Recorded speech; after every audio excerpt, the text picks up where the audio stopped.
लातूरच्या मुरुड येथे एका 40 वर्षीय व्यक्तीच्या डोक्यात चक्क कोयत्याने वार करून हत्या करण्यात आल्याची धक्कादायक माहिती समोर आली आहे।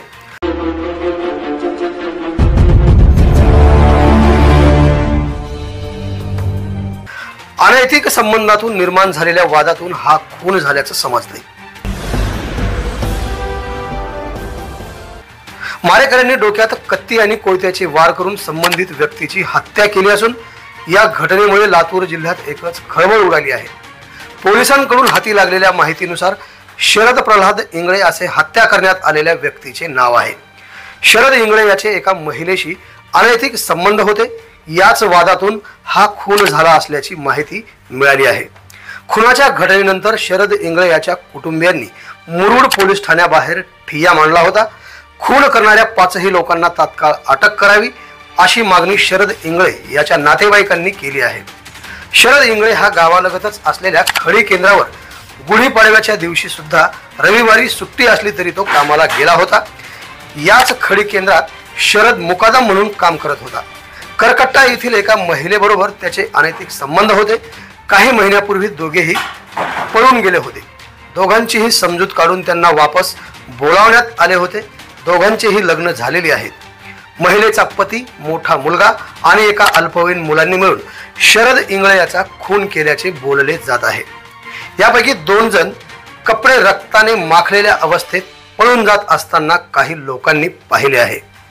कोयता आणि कत्तीचा गंभीर वार करत शरद इंगळेचा खून करण्यात आला आहे।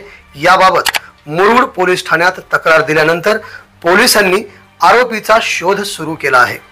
या प्रकरणी मुरुड पोलीस ठाण्यात मयताची पत्नी वैशाली शरद इंगळे या महिलेच्या तक्रारीत असे म्हटले आहे की अनैतिक संबंधाच्या संशयावरून 5 आरोपींनी आपले पती शरद प्रल्हाद इंगळे यांचा रविवारी करकट्टा येथील खडी केंद्रावर जाऊन ऊस तोडायच्या कोयत्याने हल्ला करून त्यांचा खून करण्यात आला आहे।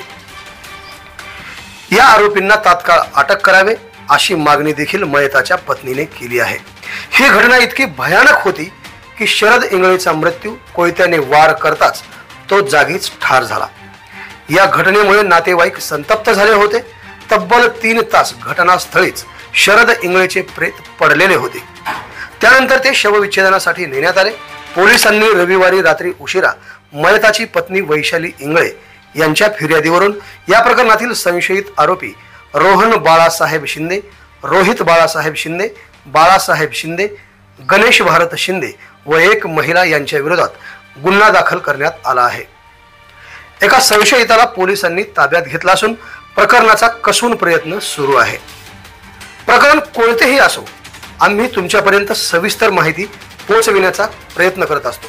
म्हणून बातमीमधली खास बात आवडल्यास नक्कीच चॅनलला घंटीचे बटन ऑल वर दाबून सबस्क्राइब करायला विसरू नका, जेणेकरून प्रत्येक बातमीची नोटिफिकेशन तुमच्यापर्यंत मिळत राहील। आवाज बहुजनांचा।